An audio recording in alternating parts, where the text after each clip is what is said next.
একটি শখের কথা বলতে গিয়ে আসলে আমি নিজেও কিছুটা দুর্বল হয়ে পড়ছি। তারপরেও বলছি, মাত্র এক সেকেন্ড আগেও সব কিছু সেখানকার স্বাভাবিক ছিল।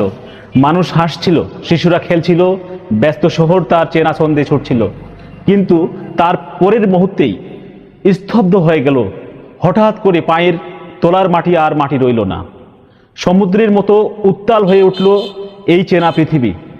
চোখের পলকে একটা তীব্র কর্কট আর পৈশাচিক সশব্দে ভেঙে পড়তে লাগলো মানুষের আজীবনের স্বপ্ন।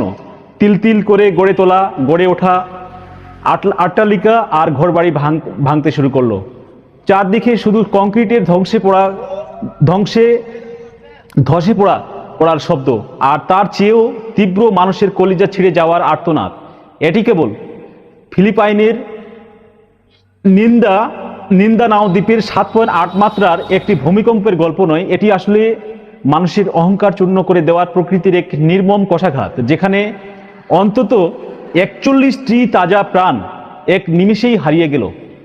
অতল গহ্বরে প্রায় 500 জন মানুষ রক্তাক্ত ক্ষতবিক্ষত দেহে হাসপাতালের বিছানায় কাতরাচ্ছে।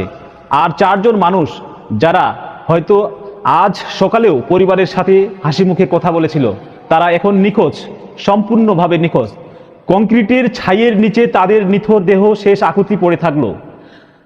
তা অনেকেই কোথায় পড়ে থাকলো তা আজও কেউ জানে না।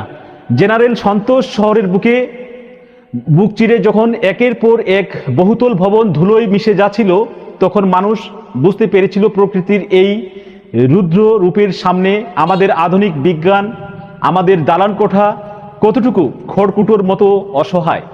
একের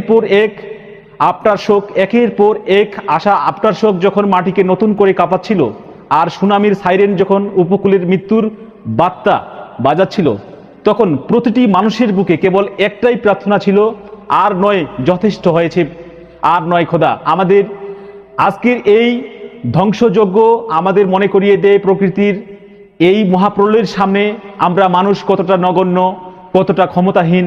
কিন্তু এই বুক ফাটানো কান্নার মাঝেও তারপরেও আমাদেরকে জেগে উঠতে হবে। এই ধ্বংসস্তূপ আমাদেরকে ডাক দিয়ে যাচ্ছে ভবিষ্যতের জন্য নিজেদেরকে প্রস্তুত করার। প্রকৃতির নিয়মকে সম্মান জানানো উচিত, সম্মান জানাতে হবে।